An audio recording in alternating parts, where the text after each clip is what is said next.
Hey, everybody. Hello. Welcome to Retro Repair Roundup. You will notice that Joe is not here this evening. I think that he is just not feeling great, and so he's going to take the night off. So everybody keep Joe in your thoughts. But hey, how's everybody doing? Doing good. Very cool. Yeah, doing good. Nice. Let's go ahead and we'll do our normal thing where we greet our viewers, and then we'll get right to our interview. Want to say hello to Retro Tech or Die, to Neo Cerveza. Javier should say that one. Yeah, cerveza. Garth Beagle is here. Jack 68K, Francois. Bob Darlington is here. Gut Bomb and CDI. I know that we'll see more people because people kind of filter in as things go along. So if Catherine's here as well. Hi, Catherine. Yeah, and also Jean-Francois is here. Oh, sorry. Yeah, sorry. I saw two Francois, and it cross-linked French in my brain. So, but we'll get right to our interview this evening. And our guest this evening, everybody knows Todd, but it's Todd Gill of Retrofrog. He is a 3D designer, vintage console enthusiast, and retro computing aficionado. Todd, how are you doing this evening? I'm fantastic. Great to be here with you guys. Yeah, thank you very much for agreeing to come on. I know that it was maybe it's short notice in the grand scheme of how we kind of try to schedule things. So when I reached out to you, like it was maybe a week or so ago, I was really, really happy that you were going to be able to meet with us, because it seems like this time of year, especially, people with Black Friday and everything like that coming up, people are thinking about 3D printer purchases and things like that. It's kind of an area of expertise for you, Javier as well. And Trina and I are kind of neophytes in this. So Trina doesn't own a printer. I don't own a printer. So I think that both of us are really going to have a lot to learn from this conversation. I hope so. But we'll start with. I do own a printer. It just prints the paper. Right. It's but the paper is technically 3 dimensions. It's a very thin. One of those dimensions is very thin, right? You can make paper airplanes and footballs out of that paper, right? 3D. Yeah, I mean, there's origami. Make those little puzzles when we were kids. They flipped that and out and they asked questions. The girls always did. Okay, let's go around. What do you call those? Because I'm pretty sure that what they called it at my school is not what they called it at anybody else's. Javier, what they call those? Origami. No. The thing where it's like the yeah. I don't want to say the word. Yes, it's called origami. No. Oh no. Okay. It's like a little thing, and you would you move the finger. It goes over your hand, and you move the finger in there, and you would fold it, and it would be like, how many times will you get married? And you'd open it. Oh, it's 6. I have no idea what's the name of that. Oh, they didn't. Okay, Trina, what did they call them? I don't remember the name either. Okay. I don't think we ever named them. They just were the thing. You didn't go around and say, hey, show me how to fold one of those things. And then they were like, and then it was Javier folded an origami unicorn or something. And I tried so many times to make one of those things, and it just failed every time. I ended up with a ball of paper. I was like, Yeah. Todd, what do they call them in your neck of the woods? Man, that was a long time ago. I have no idea. I can't believe. Okay. No, I know what they called it. They called it a trip to the principal's office. What they call it? Maybe. Some of them were pretty risque. I remember it'd be like, "How many babies will you have?" Yeah. Who will you have the baby with? And it'd be like, I remember a girl got in trouble because she had like where it was. Okay, so Garth, I'm really surprised, but Garth, it's the same name. Cootie catchers. Oh wow, that's what they called him at my school as well. Wow. That's a first. I know, but it's like a core memory unlocked. Damn. So yeah. Do kids even still make those these days? I mean, I don't know if they have to. There's probably an app for it. Yeah, exactly. Yeah. Paper hen. Jack 68K says we call them fortune tellers. And yeah, that is kind of it, because I remember that was mostly the game, that it was like you're telling somebody's fortune with the thing. So, but yeah, Anyway, I think we're off to a good start with Cootie Catcher. But Todd, why don't you tell us a little? Yeah, tell us, Todd. Yeah, how you got started in the retro computing hobby. I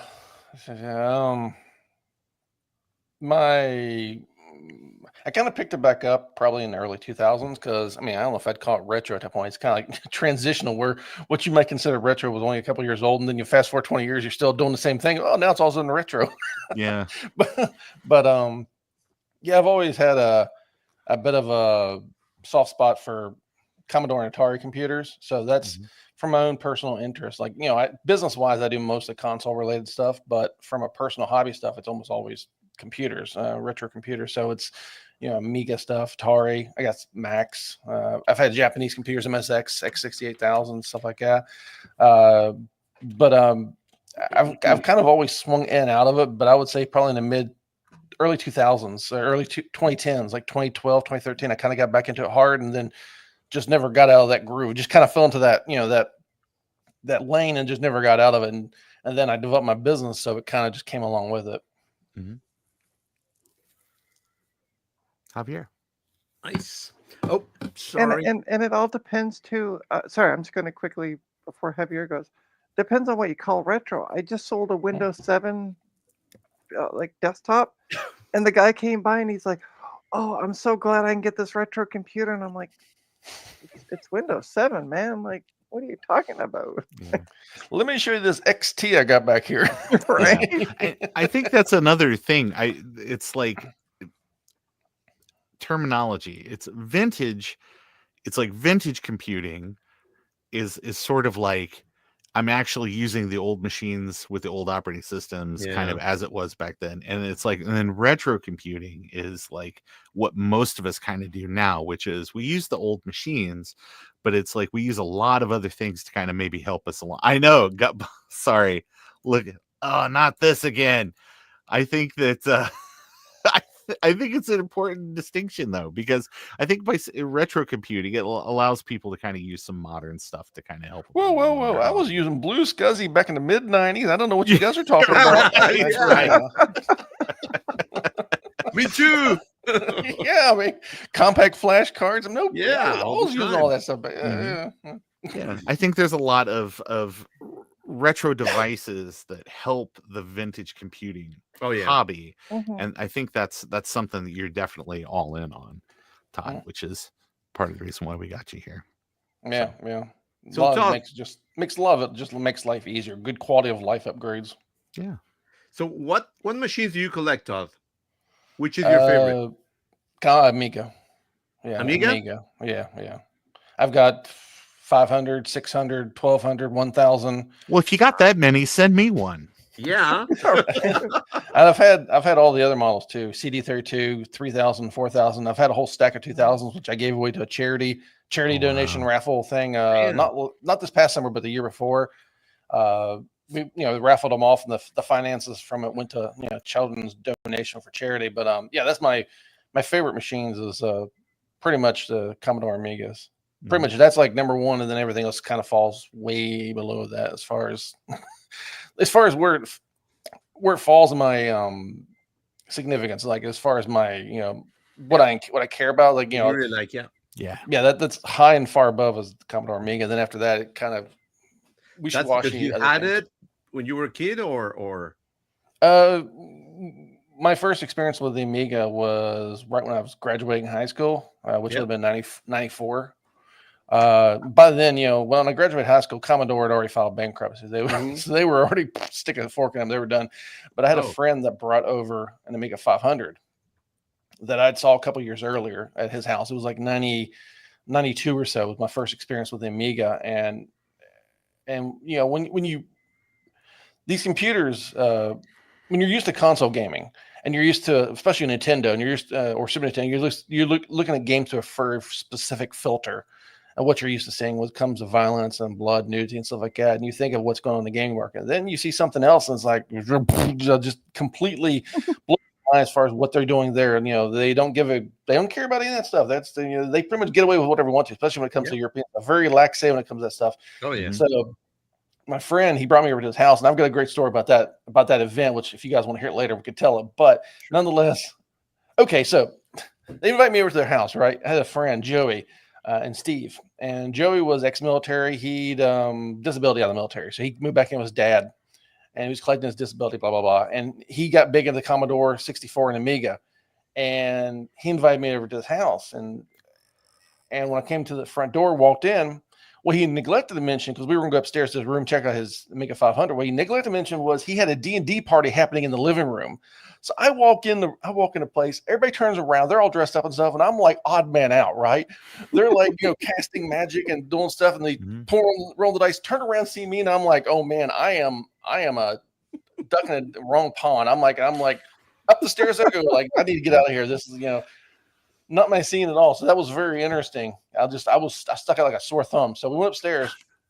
He booted up his 500, and some of the games he showed me was like Psygnosis games, like Walker. Oh yeah. And then there was like some racing games, which I can't remember what they were, but it was just mesmerized by these games. They had a completely different experience than what I was used to on your Nintendo or your Super Nintendo or whatever. And it really opened my eyes. And from there I kind of fell in love with it. And over the next few years I collected hardware, and it just kind of went on. Then there was a spot like I think most people that collect go through a period where they stop collecting, or they maybe sell some of that stuff off because they're like, do I really need this? And then you fast forward 5-10 years and you go, I want to get again. Then you go to eBay and you're like, oh, that hurts. So I have a policy now where I pretty much don't sell any of that stuff because I'll never be able to buy it back. Yeah. Hey, I can't afford. Somebody posted on Blue Sky the other day, Star Trek the game for Amiga. And I'm looking at the graphics, like they shared 4 photos of it, and I'm like, okay, now I got to get an Amiga so I can go play this game. Yeah, I will say the at least on the Amiga, they've got some really good, like you've got that AmiPi or whatever it's called. I can't remember, but it's like just basically for even like an Amiga, or I'm sorry, for Raspberry Pi 3, that it's like, here's HD load, and you can run the operating system if you want, or you can just like play games and very, very easily. It is really nice, like how well curated that whole experience is. Yeah. If you look at like an emulation solution, my favorite would be the Amiga core on the MiSTer. That's fantastic. To be honest, while I've got the real hardware, 9 times out of 10, when I want to just a quick hit of something, I'll pull up I'll just boot it up on one of my MiSTer setups, because I've got like 4 of them. One of them is in a keyboard case, designed like a slim wedge style, kind of Amiga 600-ish Commodore 64 C type wedge case, all in one keyboard. That houses one of them in there. And to be honest, the experience on MiSTers for the Amiga is really great, especially if you use something like Amiga Vision, which is a curated setup specifically for MiSTer. It's really, really good. Way cool. And Gutbomb in the comments mentioned that Mega AGS on the Amiga core on the MiSTer is my primary Amiga. There you go. That's another good collection. Yeah, I'm actually looking forward. I may buy one of those MiSTers. I've been waiting because I heard about a lot of stories. So I want to look for the latest and cheapest one also, because they're expensive. Yeah. I think tomorrow night probably around this time tomorrow night, next 24 hours, Taki Udon, who runs Retro Remake, he's going to have the second or third wave of MiSTer, his MiSTer clones. Okay. And they'll be up for sale. I've got one of those too, works pretty much identically to the original DE10 Nano hardware. And it's like half the price, roughly half the price. You can get the whole setup from him. You can get the DE10 clone, the USB hub, and the IO board with the analog video output on it. I think it's around $180. And that's with the 128 meg SD RAM add-on. Whereas if you go buy an actual Altera DE10 Nano, just the DE10 Nano is from Thoracic is like $220. Wow, yeah. And then you add on the RAM, you add on the USB, you add on the IO board, and it's like it just keeps jumping up. So yeah, if you're looking to get into it for under 200 shipped, give or take, Yep. You can pick up one of his setups, and they go. I think they tomorrow night. He posts on Twitter and stuff and Blue Sky, but I think they go live tomorrow. Yeah. Okay. Good to know. Yeah, I've been following his, and it looks really nice because it's some of those setups are really kind of like Legoed kind of together, where it's just like okay, here's the base D10, and then it's like here's this, and then this, and then this, and then it not very pretty or very sort of like accessible to like non-techie people, but Yeah. the Taki Udon or what is he even calling his? It's like Mr. P or something, or Mr. Pie. Mr. Pie, yeah. Which I don't know why he was told it was stupid, and he went ahead and with it anyways. It's like this thing has, as far as he was concerned, Pi means single board computer, and I'm like, well, I understand that logic, but when you say Pi, people think you're meaning something that's compatible with Raspberry Pi, Orange Pi, one of those. But he went with it anyway. So yeah, stupid name, good product. You could just call it your name. You just the Taki Udon. One or something, or just I know I saw that conversation too, and I was like, yeah, this just seems like market confusion for you. But, and there was a lot of people making comments too, like, oh, is this compatible with Raspberry Pi? I'm like, no, not so much. yeah Not so much. So what do I know? All right, so next question, it's kind of a two-parter, so I'll let you answer the first part first. When did you get started into 3D design? Oh, that's a good question. It would have been during the beginning of COVID. It was fall of 2020. I'd owned a 3D printer before that. I'd owned a I can't remember what I had before. It was an unreliable piece of garbage, but nonetheless, I'd had a 3D printer before. And like a lot of people back then, it was unreliable. And when it stopped working, you just kind of push it aside. It's like, this is unreliable. It's something I don't want to mess with. And then I eventually ended up actually just throwing that machine out. And that was like 2016, 2017. Fast forward a couple years. It was like a MakerBot cupcake or something like that. Not quite like that, but yeah, you get the idea. It was something that every time I went to use it, it seemed like it was broken, and you had to fidget with it to get to work. And eventually got to the point where it just wasn't worth your time. It just, but you fast forward a few years, and it was early 2020 during COVID. All of a sudden everybody's working from home. Everybody finds themselves with a lot more free time because they can still working at home. Got my business laptop and I got my personal. It's like your mind starts wandering and you start thinking of things to keep yourself busy. And at this point, this is when the Creality Ender 3 and Ender 3 Pro kind of got really big in the scene because they all of a sudden these things were like $200. And you got pretty good results. Not great, but you got pretty good results. They could be tuned. They had tons of add-ons and mods, and they were like a Honda Civic. You could just mod the hell out of these things. You could you could take something that wasn't very good to start with, and then you can keep putting stuff on it. And next thing you know, you've spent $600 on a $200 printer, but you made it really good. Anyways, so I bought one of those, and that was like Ender 3 Pro. That was like the summer-ish of 2020. I used it for off and on for a few months, printing off other people's designs. And there was a design from a fellow creator, Laser Bear, Greg Collins of Laser Bear, Nebraska, and he designed a really great solution for the GameCube for a fan shroud replacement because the original fan in those known to fail, and it's a non-standard fan. And he had a replacement shroud that would fit that replaced the shroud, put in a bigger shroud, and then you could use a standard 50 millimeter fan. And I printed off. And I liked it, but I had problems with the fan. The fan would fail on me because literally the fan worked for like 10 minutes and the fan just failed. And I was like, man, I don't like this. I'm like, I need to develop, have an idea. I want to put in to a 40 millimeter. I want to, so I fidgeted around Tinkercad like a lot of people do. And I came up with a design. I was proud of it. It was like, it worked well. It fit in, looked nice. I released it to the internet on Thingiverse. And I got, great reception from people. Hey, thanks for this, blah, blah, blah. Do you mind if we, we're doing mods? Do you mind if we install something? I don't care. That was the end of it. I didn't think anything more of it.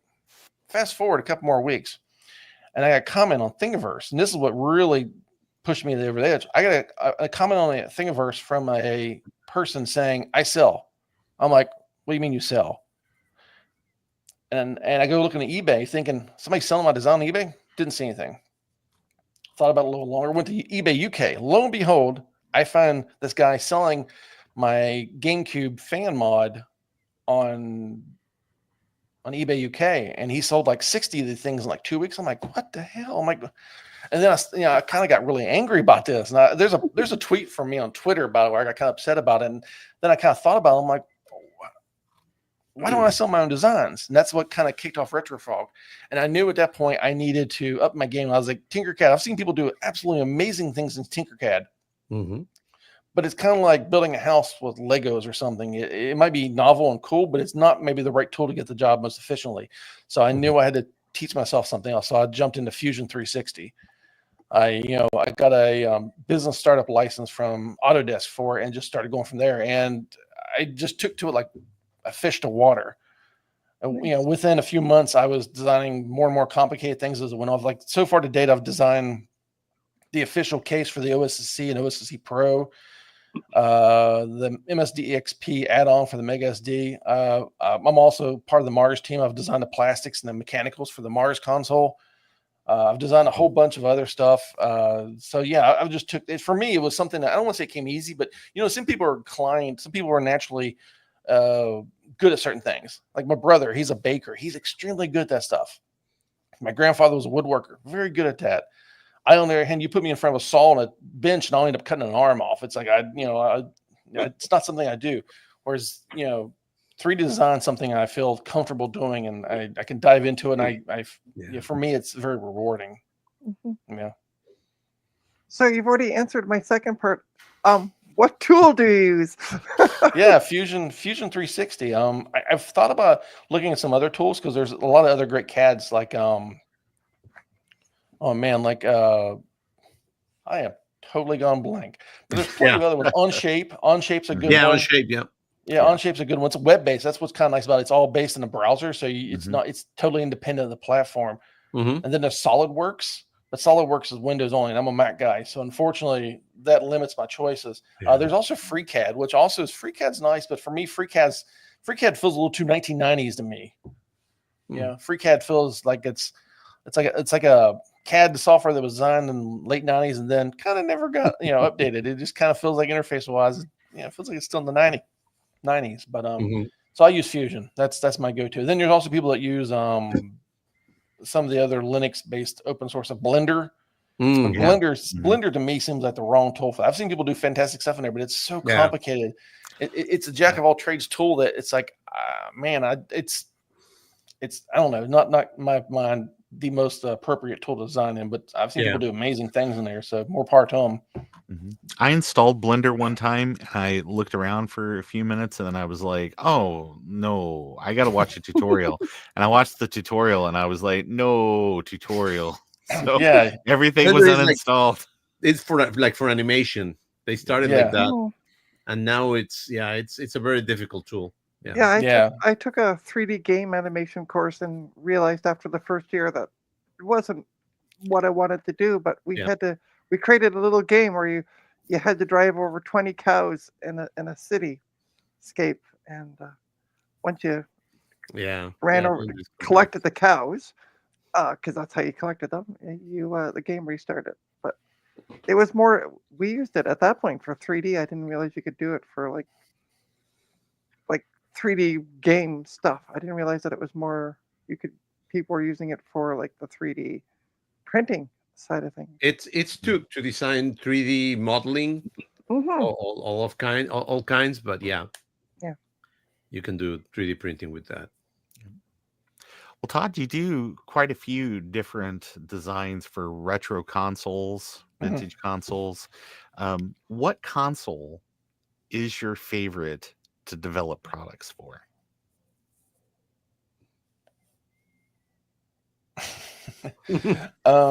Not to put you on the spot, but and if that's putting you on the spot, no, you can just tell us about some of like your designs, because I know you've got some neat stuff out there that just addresses like some very basic needs where it's just like, especially with space, like that it's tough. It's you have all these consoles, and there was certainly an era where everything is flat, so everything is fighting for space inside your like your, you know, whatever your cabinet is, you've got set up with all of your consoles and stuff. So I've followed along as you've produced things for your store, and you have a lot of things that kind of like gets things more vertical.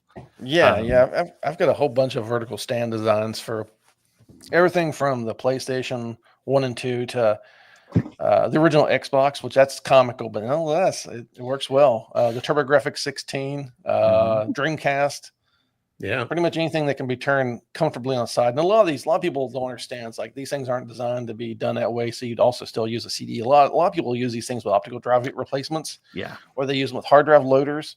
So for them, in their case, you know, they don't care at all about the optical side. It's like they're not going to use that.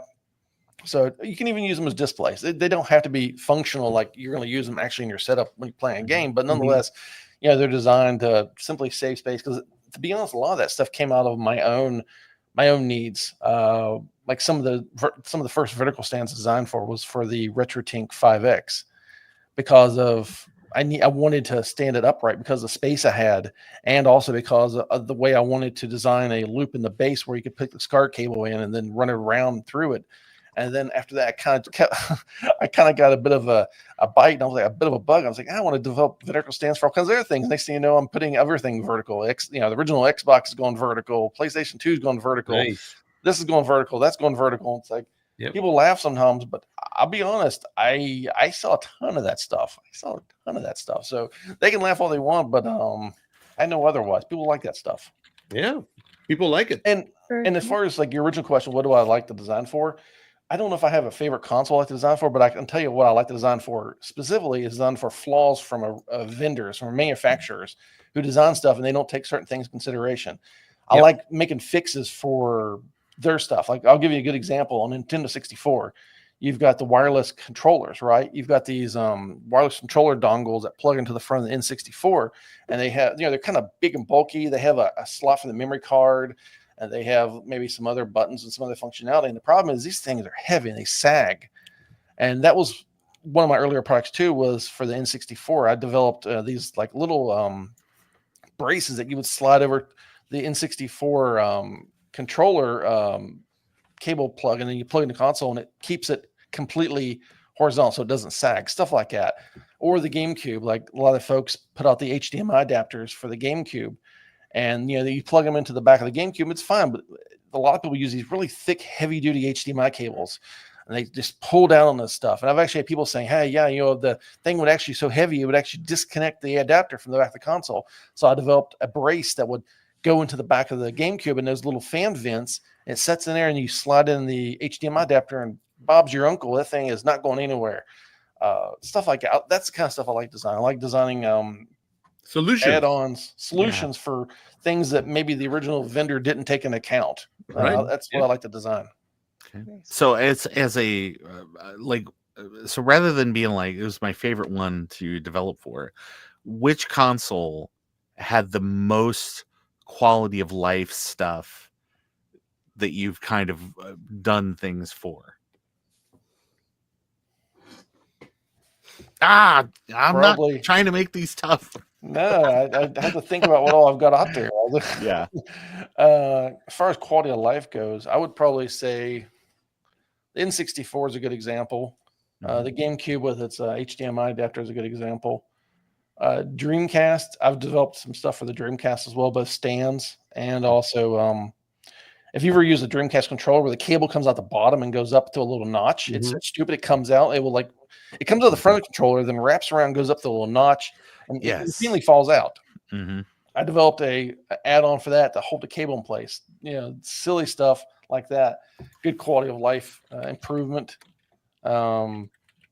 That's mostly what I do, quality of life improvements.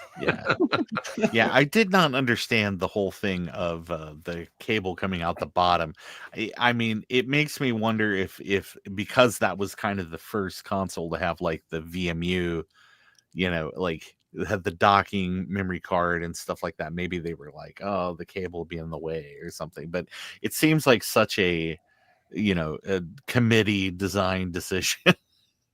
Yeah, some of the stuff on I've there. had somebody try to explain to me the logic behind that. And I'm like, it still doesn't make any sense. I mean, I understand if it's compromise that you simply don't have room back there. I can understand that. But if you try to say, oh, well, it's because in Japan they use short cords or so close to it, doesn't make any sense. It's still coming out the bottom of the controller. It doesn't make any sense. It's coming out the front bottom of the controller. Yeah. And it's such a huge damn controller. I mean, it was like the Duke on the original Xbox. Like, I mean, even me, it's like, it's crazy huge. And then it's like that Dreamcast controller. It's very, very wide.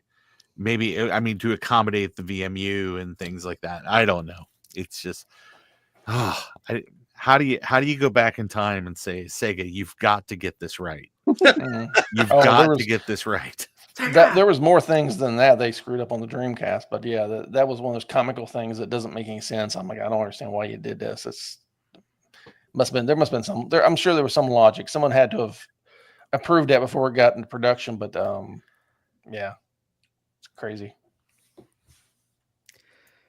You have a fan in Gut Bomb with your latest MiSTer? Yeah, Gut Bomb is like in drawer heaven. style design. Yeah. Yeah, I've actually got that right here. The case is inspired by the PC Engine to some extent. Yeah. It has a hue card type, a slot in the front for the NFCs, for NFC cards to go in, and they just I got one here. The Tap2 project, which has been renamed to Zapparoo, which crazy name, but nonetheless, it uses these NFC cards. So the games are still loaded on your MiSTer on a hard drive or SD card or whatever you got. And then these things basically just have a link to where they're at. But you can put crazy art on them. You can basically make these like, game cartridges of sorts. And you insert them in and it loads. That's what it's designed for. And this case incorporates a lot of that stuff into it. And I took the inspiration for the slot and the grip all from the PC Engine, specifically from the Core Graphics and the Super Graphics consoles, rather than the original PC Engine. I took a lot of design elements from that and just kind of modeled it up into my design. In the front, we have a large power button because I love large clicky power buttons. We have a pair of USB on the top. We have just decorative design to it. And then in the back, we have ventilation. And then we have HDMI.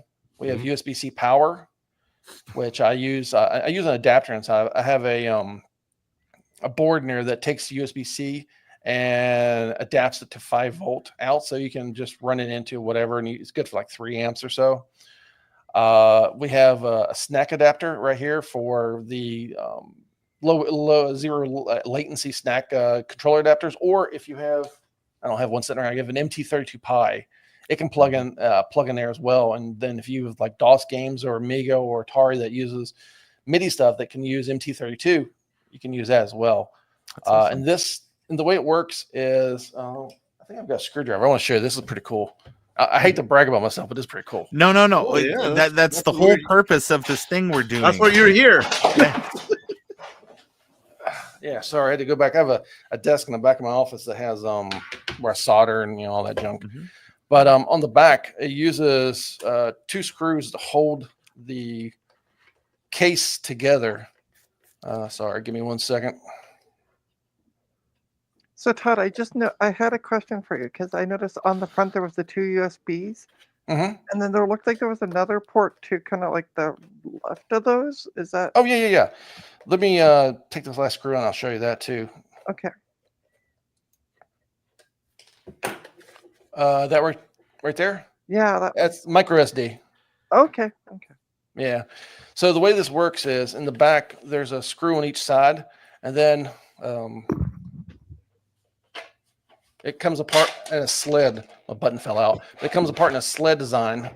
So the whole thing, this fits up in a notch, but the whole thing sits into like a sled, kind of like a motherboard tray. Like you remember the computers from the 90s, it was popular to have a motherboard tray. Then you could just slide it back in there. That was the way this was designed too. Instead of a shell that where you had a typical top and a bottom, I'm using a sled design for this, where this part of the case prints vertically like this on the bed, which gets me that really beautiful texture in the front, and also allows me to imprint the text on it as a separate color. And the nice thing of doing it this way is because when it prints this way, it minimizes the number of color changes.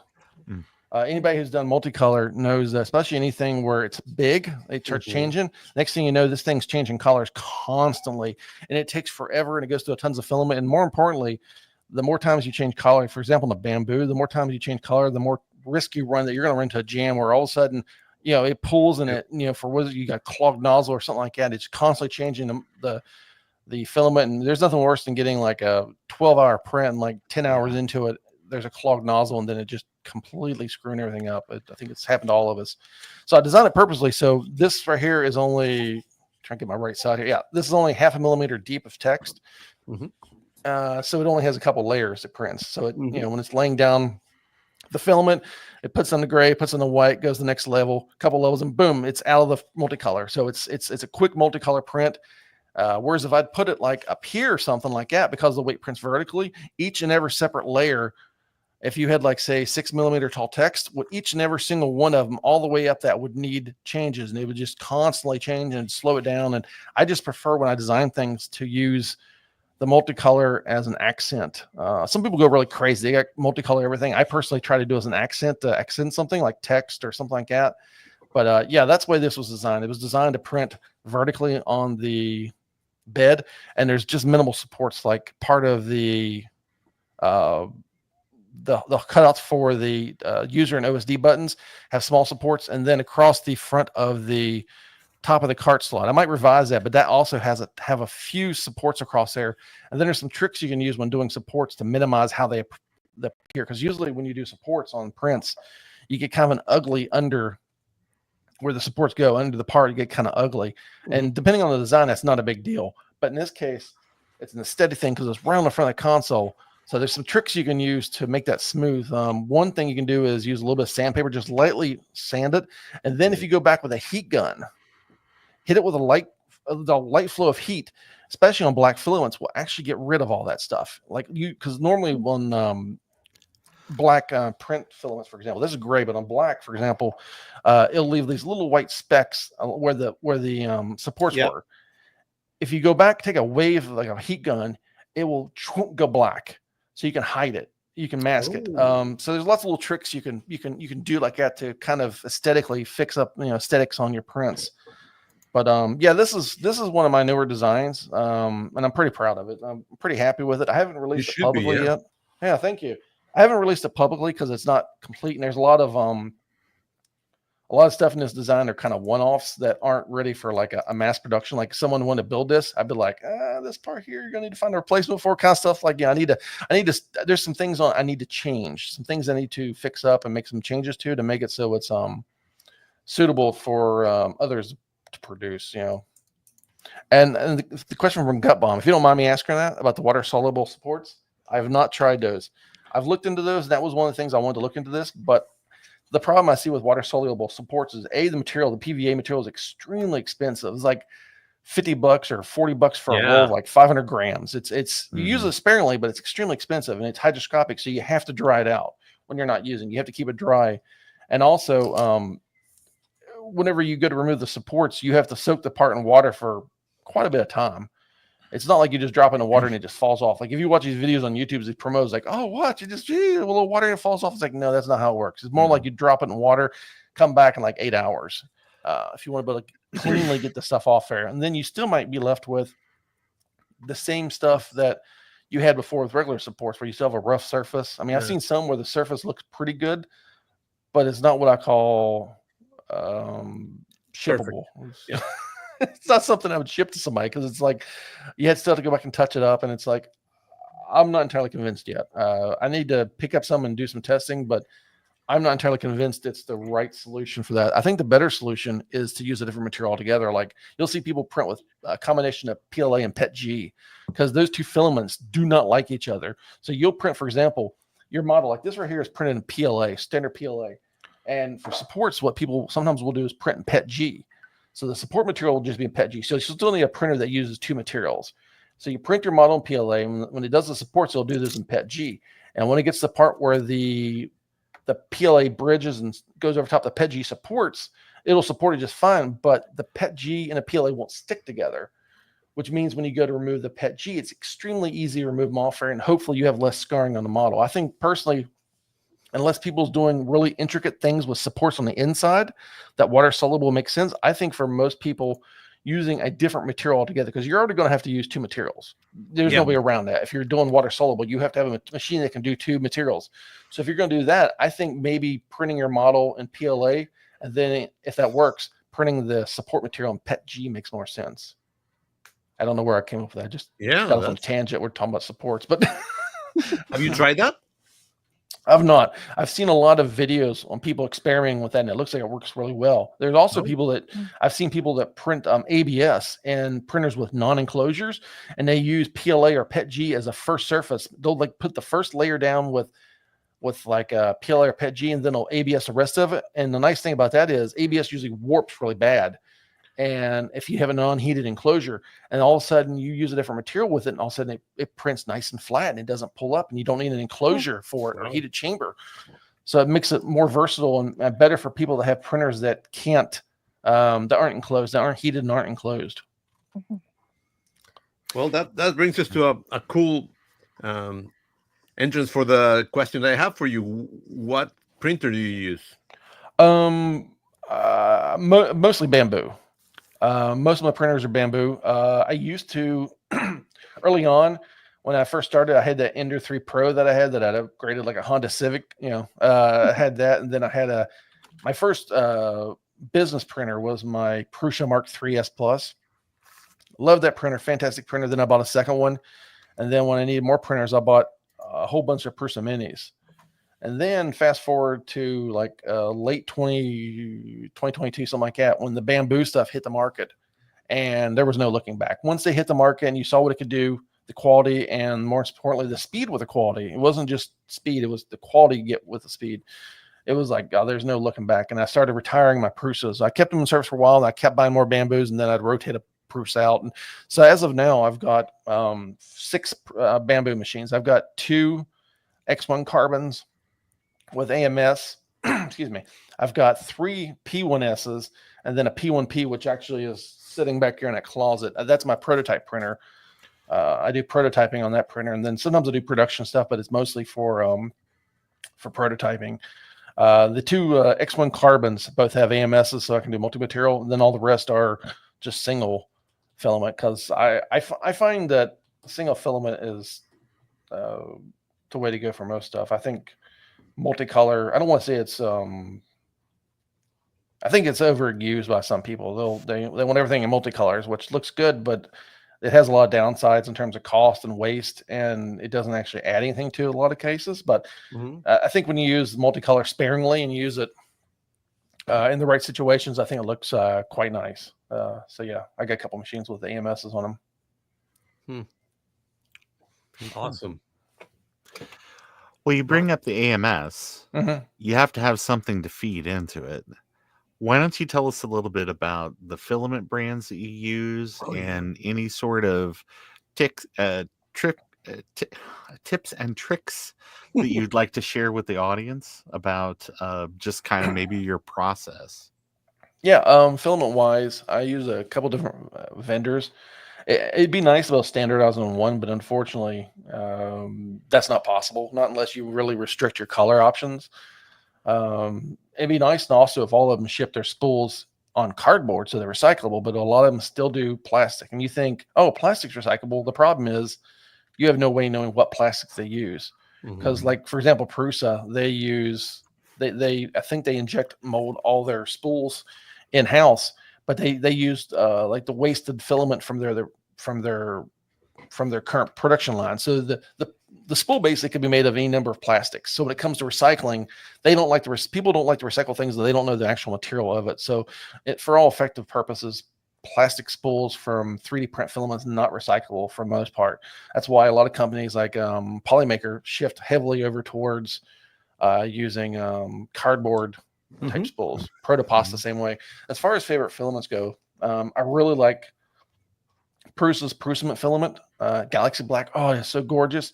It prints beautifully. It has a light, like metallic speckle to it, which is really beautiful for hiding out layer lines. So if layer lines are a big deal to you and you like to hide that stuff, their filaments, either Galaxy series, Galaxy Black, Galaxy Silver, Galaxy Purple, any of those Galaxy colors are beautiful for hiding layer lines, and they just print great regardless of the printer. I've printed them on all sorts of printers, and they're not super finicky filaments, which is really nice. I'm also a big fan of Paramount 3D. It's a company here in the U.S. I have no idea if they source their filament from the U.S. I don't know if they make it here, if they make it in China, but nonetheless, Paramount makes some really great filament, and I like their prototype gray. The prototype gray is a good PlayStation style color.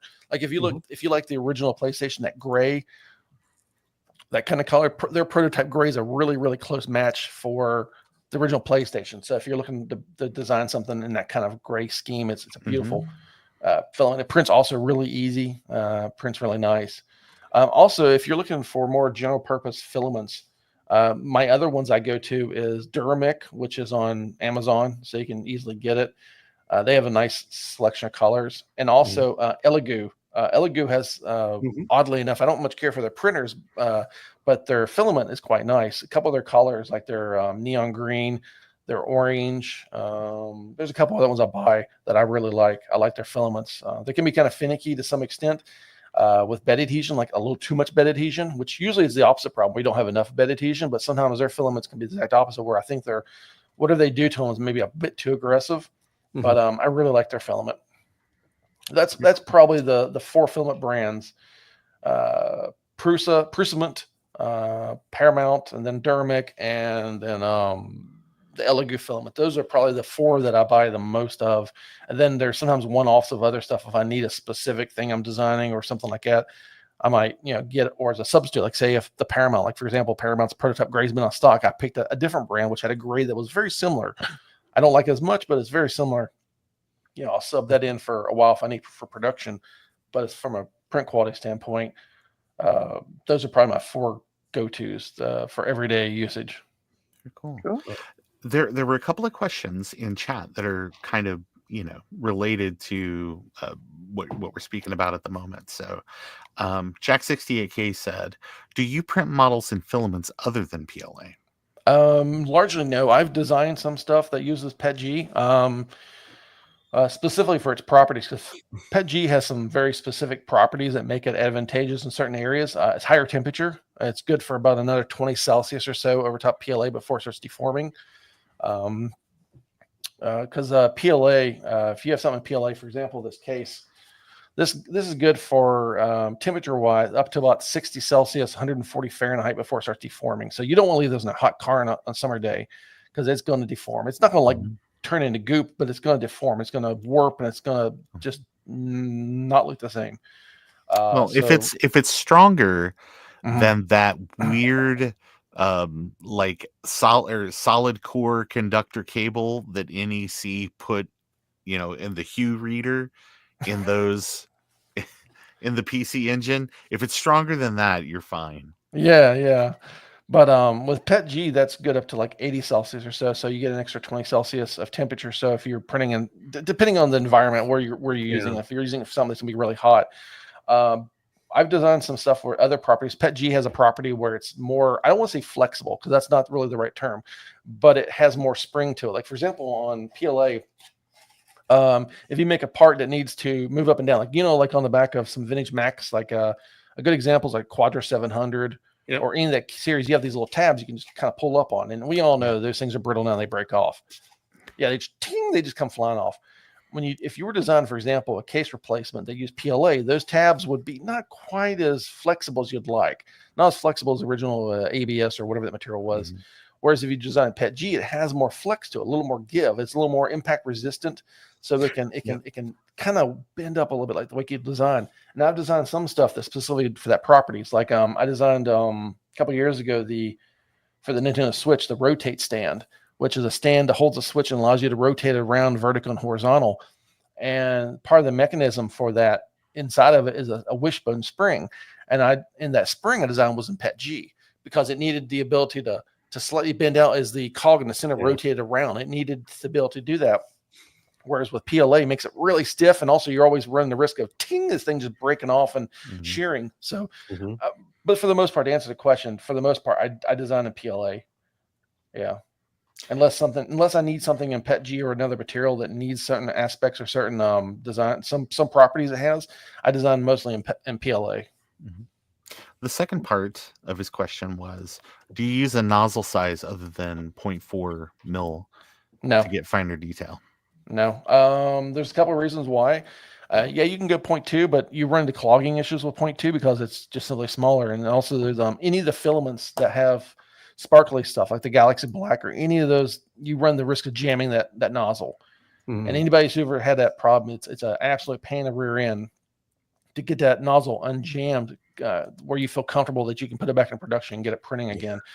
And also, to be honest, over the last couple of years, the slicers have developed like some new slicing design technologies like the Arachne and stuff like that, which allow you to get finer detail through a 0.4 millimeter nozzle or 0.6 or 0.8 because it allows for variable line width. And so I find that unless you're designing minis, like little D&D figures you're going to use on a tabletop or something, little miniatures, I find that a 0.2 millimeter nozzle simply is a waste because it's also slower because it puts down less plastic. Of course. And it's more prone to jam. You got to be super careful with the filament. Even normal filaments, you have to be careful that they're suitable for 0.2. Otherwise, you run the risk of just clogging the nozzle. Pretty cool.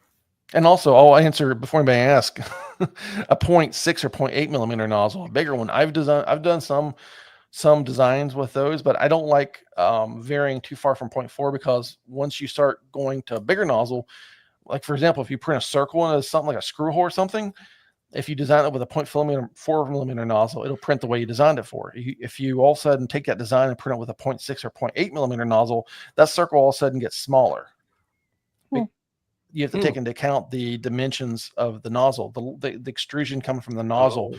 So all of a sudden, screws that used to fit in a 0.4 millimeter now all of a sudden tight going to a 0.6 or 0.8, things like that. Just, so I try to design stuff with 0.4 millimeter when possible.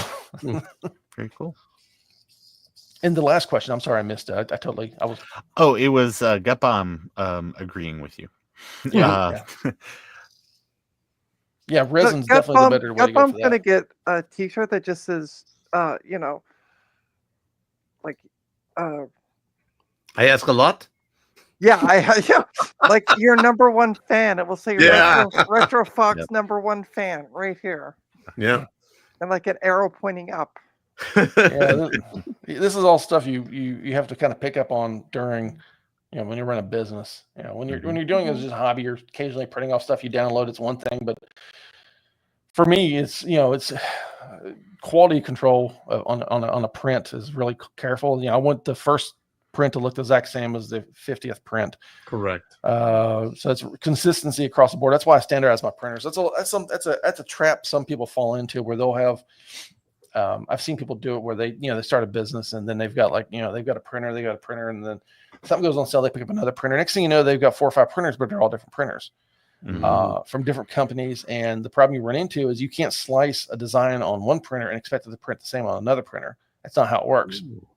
And for me, it was important to standardize as much of my printers as possible. That way I can take a model, I can slice it once, I can send it any one of those printers, and I get virtually identical results out of any of them within margin of any kind of variance the machines themselves or the filament has. It's extremely consistent, and that for me that's an important detail.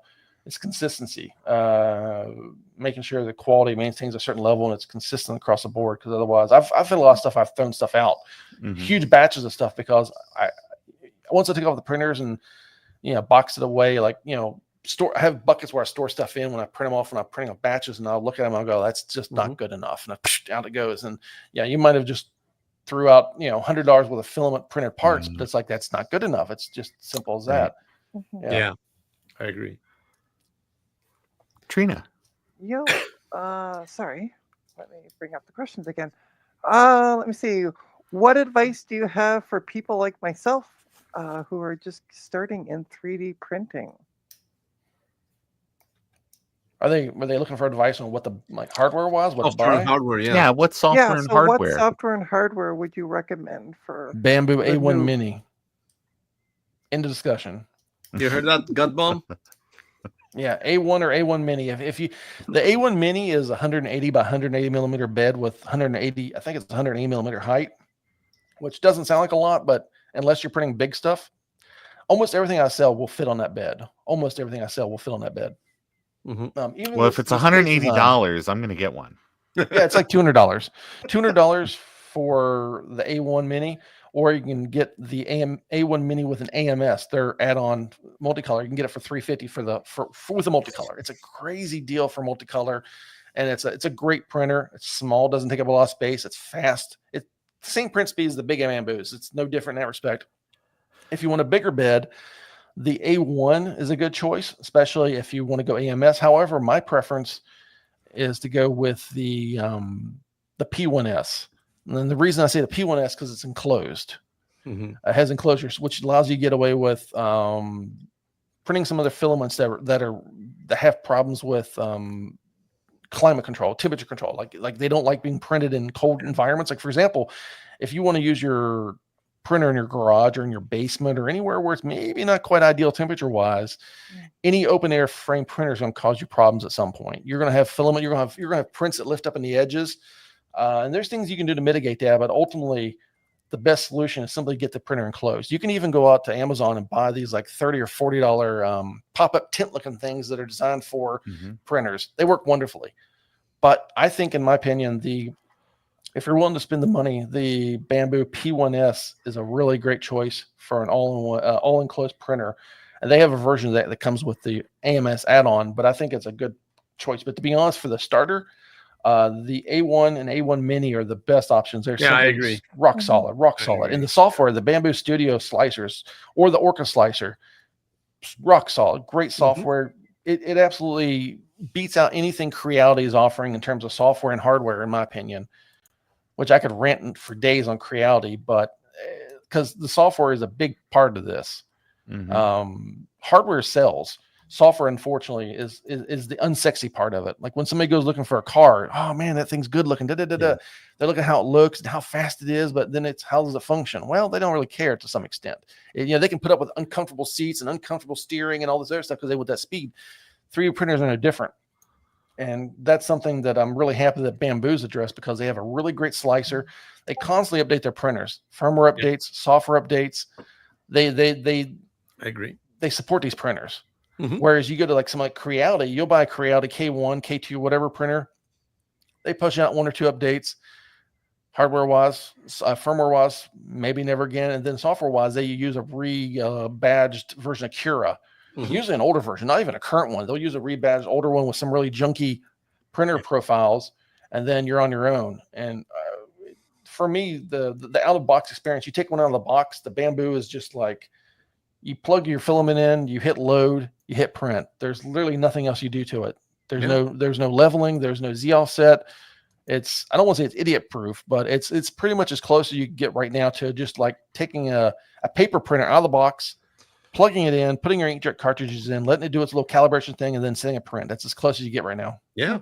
That's still a crapshoot these days. Oh well, yeah.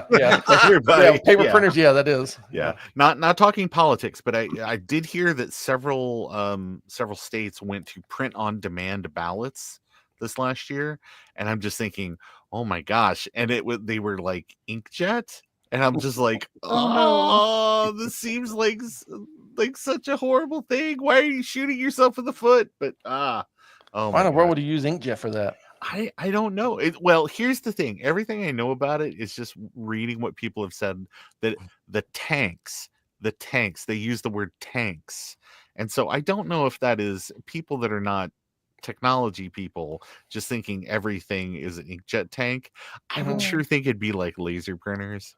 You just kick out like a high volume of these things, like, print another 100 ballots so we're ready when people come in, whatever. But oh my gosh, my local polling office where I voted at, they were all lasers. They were all I think HP lasers, but they were using all laser printers across the board. So I can only imagine the pain if you were using inkjet printers. Oh yeah, that'd be terrible. Oh my god, hold on, especially like those original desk jets.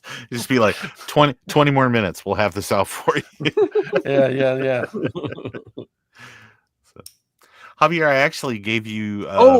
Sorry, you're right. Yeah. Are there any upcoming projects you can give us a sneak peek? Like share a little information? Shall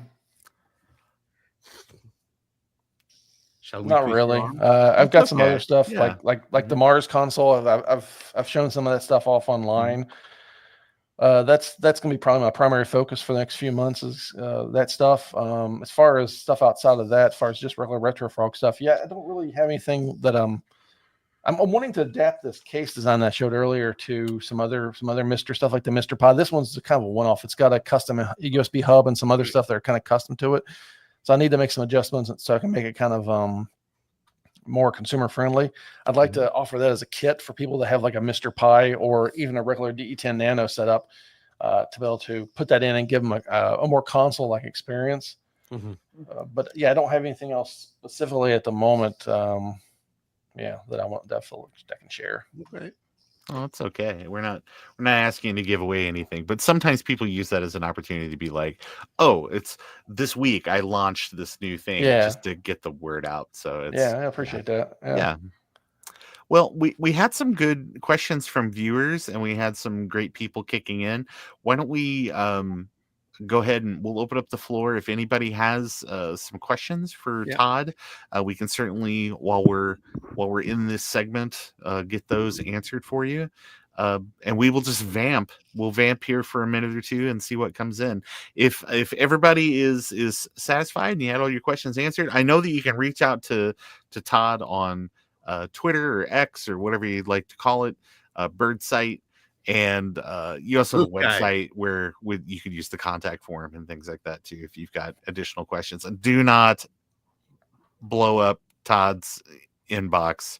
But if you have questions about the products and stuff he sells, or if you're curious about maybe what's next, or if he's got something in the pipeline, I'm sure he'd love to answer those questions for you.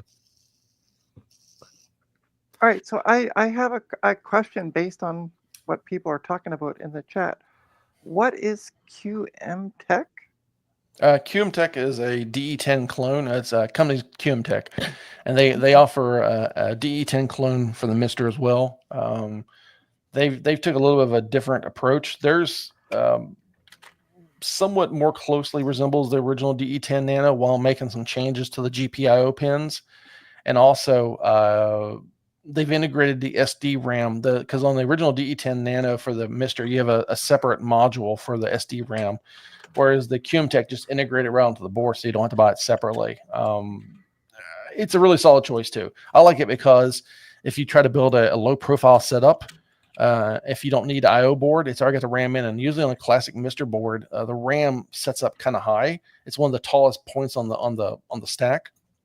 So you can make a really low profile build. Like if you're doing a handheld, like you can design a handheld using the QM Tech because it's the whole board is only like 12 millimeters high at its highest point, something like that. Whereas if you use a regular DE10 or the Taki Udon with a RAM module, all of a sudden now you're talking like something that's more like an inch or so tall. So it's a lower profile. It allows you for some other flexibility, but it works really well too. I've got one of those as well. So do you like that one, or do you like the other one that you recommended at the beginning of the one that's coming tomorrow? Yeah, I like both of them. The one coming tomorrow from Taki, that one's going to be a little easier to get a hold of.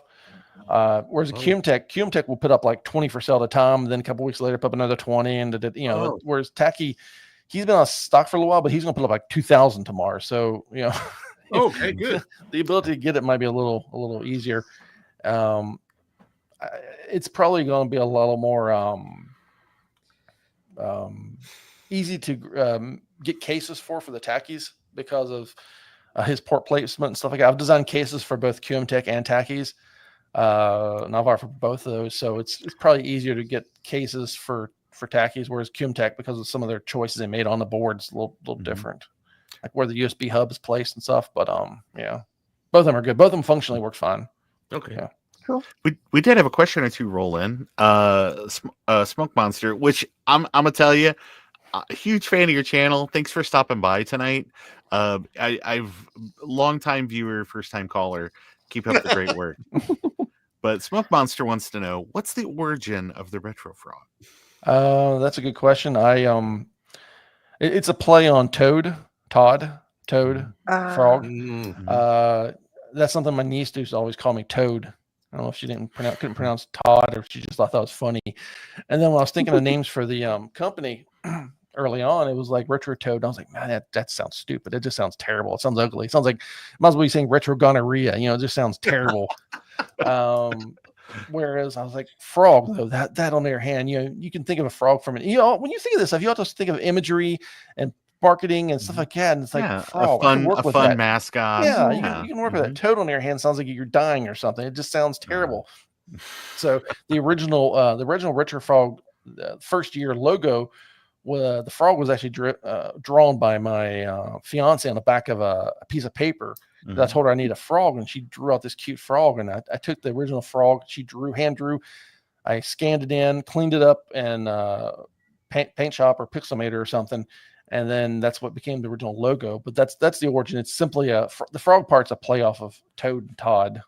And then Retro's letting people know what I'm doing, I guess. Yeah. Cool. Jack had one more question, and then we'll go ahead and we'll move on to our next segment. But can you think of anything you've learned that has made a big difference in the quality of your prints that you wish that you had learned earlier? Slow down the prints. A lot of the default, for example, Bamboo is really bad about this. Prusa is really good with their default print profiles on their printers because they're very kind of modest in speed, and they leave really good print quality. That was a problem I had with my Bamboos early on, where I would get prints that were fast, but they just didn't look as good as I liked. So the best piece of advice I can give in terms of quality of prints that you can easily do that doesn't cost you a single penny. This isn't something where you need to go out and buy special filament. You don't need to go out and buy special hardware. It's simply the manufacturer's profiles. Don't just stick with those. Feel free to tweak them a little bit. Slow them down a little bit, especially wall speed, outside wall quality, and top layers. Slow those down. That's because those, if you think of you're holding something in your hand, the first thing you notice is the outside walls and the top of it. Assuming the bottom's printed on the bed, those are things you're going to immediately notice. So that's my biggest thing I can say for people: just slow your prints down. You won't take a huge hit in speed. I mean, I think that's a problem we've gotten into the last couple of years. Everybody's racing to the highest speed, 600 millimeters a second, 700 millimeters a second, 800, when in reality, none of that matters if the quality you're getting off the printer just does not look that good. Yeah. So I think just be willing to tone it down a little bit, slow it a little bit down. You'll still get really fast prints, but more importantly, you get better looking prints. They'll look more consistent. Cool. Very cool. That's a great. Yeah, that's good advice. Slow down, take your time. Yeah, exactly. Be willing to take that hit in speed, because you'll get a better looking product. I think that's a good advice for life. Slow down and be deliberate in your actions. Exactly. Yeah. Think before you jump. Yeah. Ah, that's good with the frog. I know you like that one. Yep. Trina. Think before you leap. Yeah. The last question was, and we kind of answered it. Where can people find you online? They can find me social media wise. I still use Twitter X. I've, like a lot of folks, I've started migrating away from. I'll keep using it for business related stuff. So if you're mostly interested from the Retro Frog standpoint, follow me on Twitter. You can find me there. I'll primarily be doing most of my stuff on Blue Sky, especially anything that's not business related. I'll still be doing business stuff on Blue Sky, but if you want to follow me for random retro shenanigans and maybe Amiga stuff or Power Mac stuff or whatever, just general day-to-day stuff, non-business related, definitely Blue Sky, because that's where I'm going to be migrating virtually everything over to Blue Sky. So that's where I'm going to have most of my focus at. I also have a Discord as well. You can join the Retro Frog Discord. We have a very active retro computer channel in there, and we have a 3D printing CAD design channel along with a bunch of other random nonsense. So everybody's welcome to that. Everybody will find something they like in there. And then, the main website, retrofrog.net, which I don't really use as much because I sell most of my designs either through Stone Age Gamer, because they make my life easier. As a one-man operation, it's hard to stay up with, and you get like 100 orders to ship every week. It makes it extremely difficult to do it by yourself, to keep doing it and still design stuff, that's hard. It's a hard reach. But I also sell certain things direct to consumer through Etsy, my Etsy direct store. Like some of the MiSTer stuff I sell direct. That way I can gauge interest before I decide to make a approach to Stone Age if they want to carry them. So it just allows me to gauge interest and get feedback directly quicker. But that's the way you get a hold of me. Primarily X and Blue Sky. Very cool. Very And good. I see Gutbomb's been drinking. He's asked for Yeah. a vertical Oh, mount for the Quadra geez. 650 as well as the iMac G4. I've got Shade. I have a vertical stand for the original iMac, the original G4 iMac, or not iMac, the original G4 Mac Mini. I've got a vertical stand for that, but yeah, I don't know about the lampshade. That might be. Well, you never know when you might want to use your Mac in Tate mode, right? Yeah, there you go. I'm sick of using it in Cocoa mode. I want to use it in Tate. You wall mount the base to the wall. That might be the best solution. Yeah. Very cool. Well, Todd, thanks so much for joining us tonight and sharing your knowledge with us and talking about kind of your journey and getting into the hobby and all of that type of stuff. So that's super amazing. Thank you again for coming on. Now, what I'll say is this is that we've been going for about an hour now, and we don't want to take up your whole Sunday evening, but you're welcome to hang out with us. We're going to go through and we're going to just do a couple of segments that we call Gets, and then we've got kind of a what you're working on thing, and then we basically wrap it up. So sure. If you want to hang out, yeah, maybe another 15, 20 or so. Yeah, sounds good. Yeah. Well, then we'll do you first if you want. So the next segment that we normally do is called Gets. So if you have like a cool piece of vintage or retro tech that you've picked up maybe in the last week, Or even new tech. Yeah, or just something neat that you want to share with the folks at home, we want to hear about it. Yeah, not really anything super recently. So yeah, nothing super recent for me. Okay. You didn't upgrade your phone? No, You didn't buy a M4 Mac Mini? No, I've been on the bubble about that. I want one, but I'm gonna wait and see if the Mac Studio gets updated because I want something with a lot of RAM. There would be a great design for you for the vertical because the button's on the bottom now. Yeah. I've seen a couple of people I saw one here a while back. It was like a little miniature Mac Pro case that makes it look like a Mac Pro and it goes in sideways. So it has little wheels on the bottom, which is kind of funny. But oh yeah, I did see that. Yeah, it's comical. It's funny. Eric Helgeson might be sharing a little something here, but he said you got a blue SCSI this week. No, I've had them for a while. I've got a couple of them I've had for quite a while. Well, that's good. Yeah. I've been working with Eric from the Blue SCSI project to sort out these issues with the fast SCSI bus and these machines.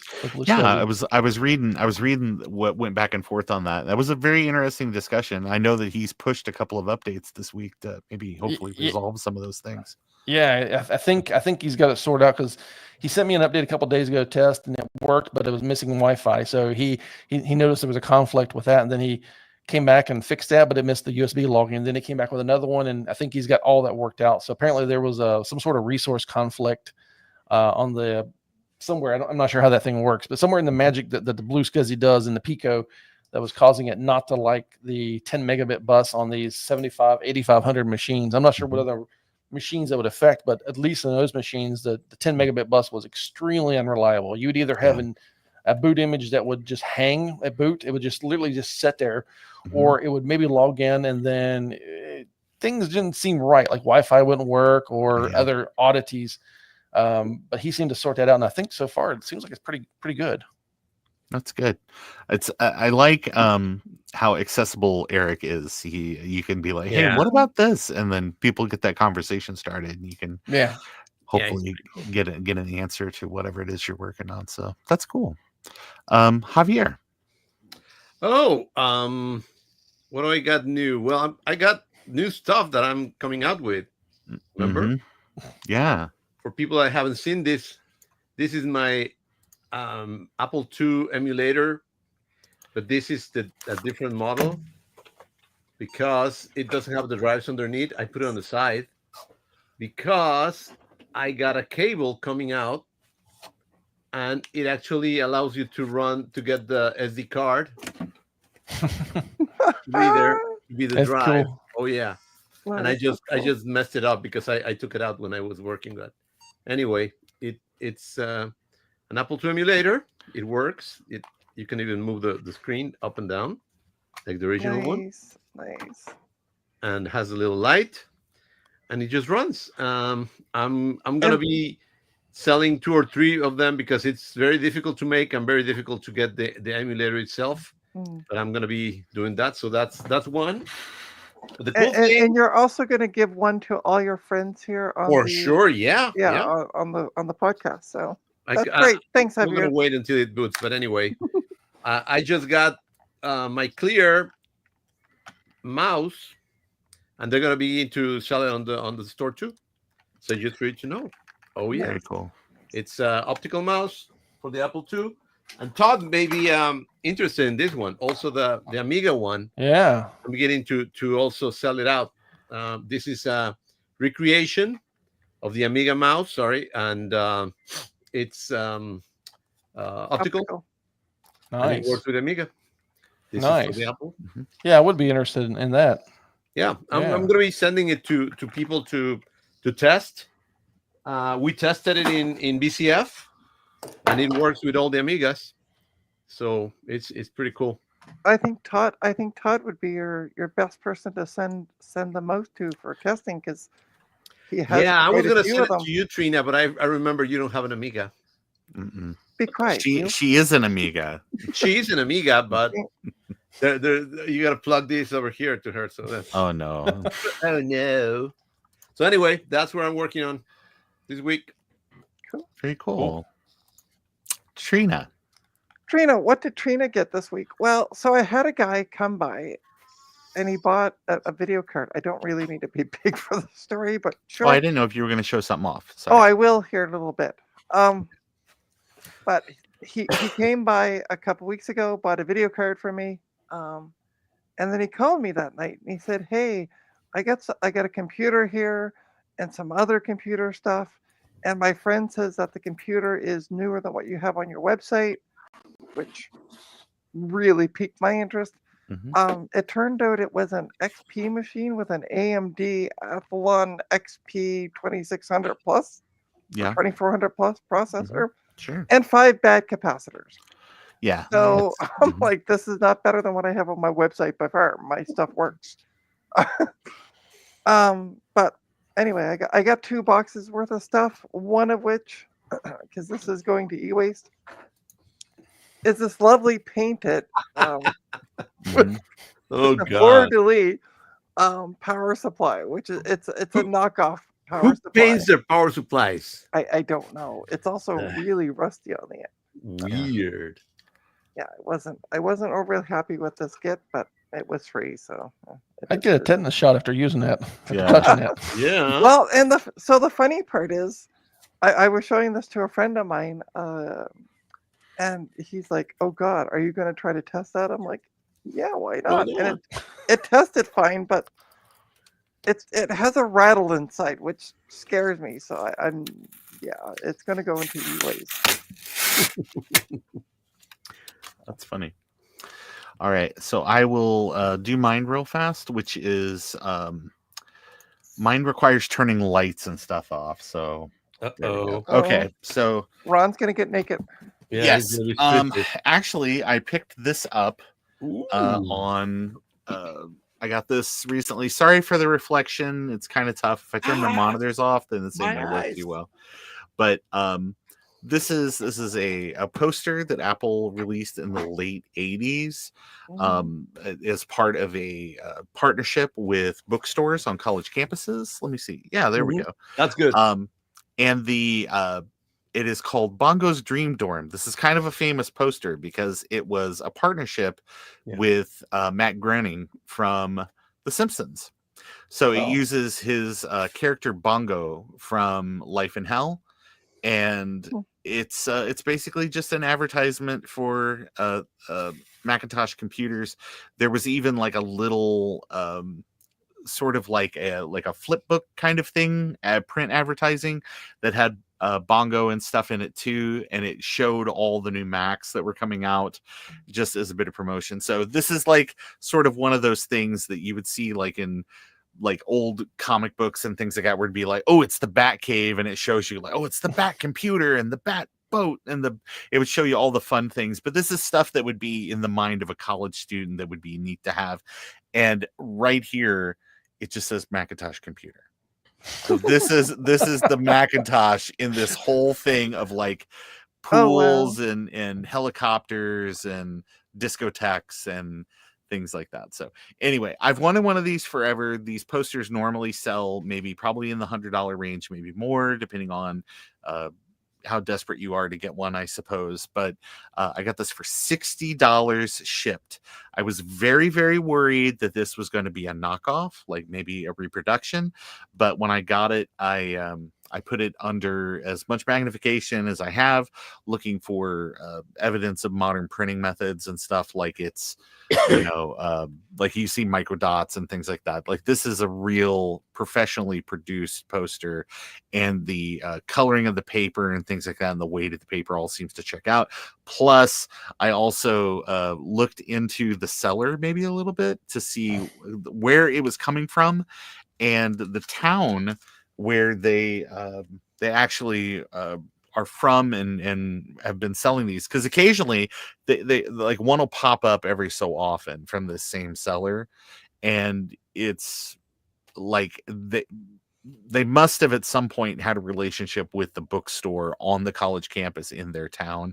But reading back, they were one of the people that were authorized sellers and all that. So anyway, a whole lot of research, a whole lot of silly research for a $60 poster. But I've wanted one of these forever, and I really wanted the real one. So Here we are. So I have my real bongos. Yeah. Dream Dorm. And it looks really good. The mounting job you did to it, because the $10 Target thing. And I realized after I put it together that I had put it upside down, because this is the hang thing. And so as you can see, my method or my attempts to not take it apart, they're not working out well. I need to go get some duct tape, and I'm sure I can get this going. I know. These kids. So. By the way, somebody asked about the keyboard for my little machine. Well, Yes. If somebody can help me do a USB keyboard this small, I can make it work. All right. And by the way, Javier, Yeah.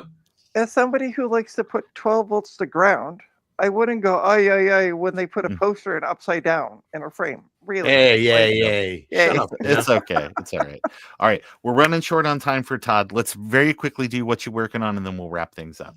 Yep. Todd, what are you working on, if you can share anything? It doesn't have to be necessarily anything you were talking about on here tonight. You could be like pricing out a new machine, getting ready to launch a new version of the website. Who knows? I'm still trying to get the 7500 sorted out. It's got some other things. It's got a weird hissing coming from it, like I want to say it's from the power supply, so I think it might need a power supply recap. So I'm looking into that. I've also the ITX Llama project, which is a x86 retro inspired computer that uses the Vortex 86 CPU. I've got one of those. I've had it for a while. Designed remixed the case for it, and I'm working on some stuff for that thing. Get it, some updates for it, and get some things done with it. That's about all I'm working on at the moment. Cool. Trina. Nothing really. I've been I was sick for Thursday and Friday, so that I didn't work. But I've been slowly here at home and getting getting things tested and listed again. And with my day job, a lot of testing of stuff. So, and we're gonna be I'm gonna be setting up a Mac Mini tomorrow with Linux Mint. Yeah. And so I can post things to eBay for the person I work for. So. Great. Javier. Just putting more stuff together to put on my store. I was out of emulators. I got more emulators, and of course, Nice. more goodies Yeah. coming out. So that's it. Just getting more stock. Cool. Stay tuned for your website. Yeah, Mhm. 8-bit stuff. I have been working with Joe. We have a ton more Pico Micromax that should be available in the store, maybe hopefully starting later in the week, next week. We just got like a huge shipment of stuff in from China. I've been going through testing everything. I absolutely have made like 1 million cables and tested cables and everything's for all the kits and all the different things that I sell. Oh gosh, the is it here?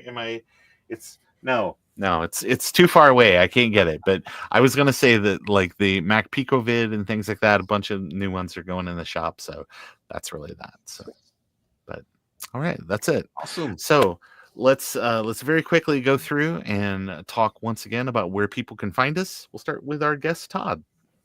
You can find me over on X or at Todd's Nerd Cave, or over on Blue Sky at RetroFrog. That's my handles on both those. Those are the primary spots you can find me. Very cool. Trina. Oh, okay. Go to trainustech.com. It can show you all my socials. Nice. There you go. Mm-hmm. Master. And of course, 8-bit stuff now. 8-bit tees for the t-shirts. 8-bit stuff for the 3D printed stuff. Not as cool as Todd's, but nice. Yeah, thanks. You can find me, everything I'm doing, ronscompvids.com. ronscompvids.com. And that's got links to a project page, YouTube, Blue Sky, the bird site, everything else that's kind of going on in my world. You can get a snapshot of it there. So thank you, everybody, for showing up. Let's take 1 second. Let's talk about our next guest. We're going to have Ashton as soon as the link goes up here. Ashton from Ashton's Computer Room. That'll be on the first Sunday of December. You can get more information of what Ashton's been up to there. He makes some really cool YouTube shorts. He's an educator. I think he specifically teaches art to students. Music. And he's another Canadian, right? Yeah, he teaches music. Music. I met him this year at the World of Retro Computing in Kitchener, and we hung out and had supper together and talked a lot. So yeah, I'm super excited to see him again and hang out. So yeah, he's got a really cool. He does a lot of YouTube shorts, and it's always like it's just like it'll be like a funny thing, and it'll show Apple IIs or Commodores or stuff like that. He also has a great TikTok channel. Oh yeah, cool. Yeah. Pretty cool. All right, well, that wraps it up for this week. Again, thank you so much, Todd, for spending your evening with us. It's been great. Yeah, this was a lot of fun, and I learned a lot. I wrote some notes here, so when I finally pull the trigger on getting a 3D printer, hopefully I can put some of this knowledge to use. Oh, and by the way, expect one of those finger things from Gut Bomb. Yes, you gotta get we'll cootie catchers, 3D printed cootie catchers for all. Right? Yeah, there you go. Look forward to that.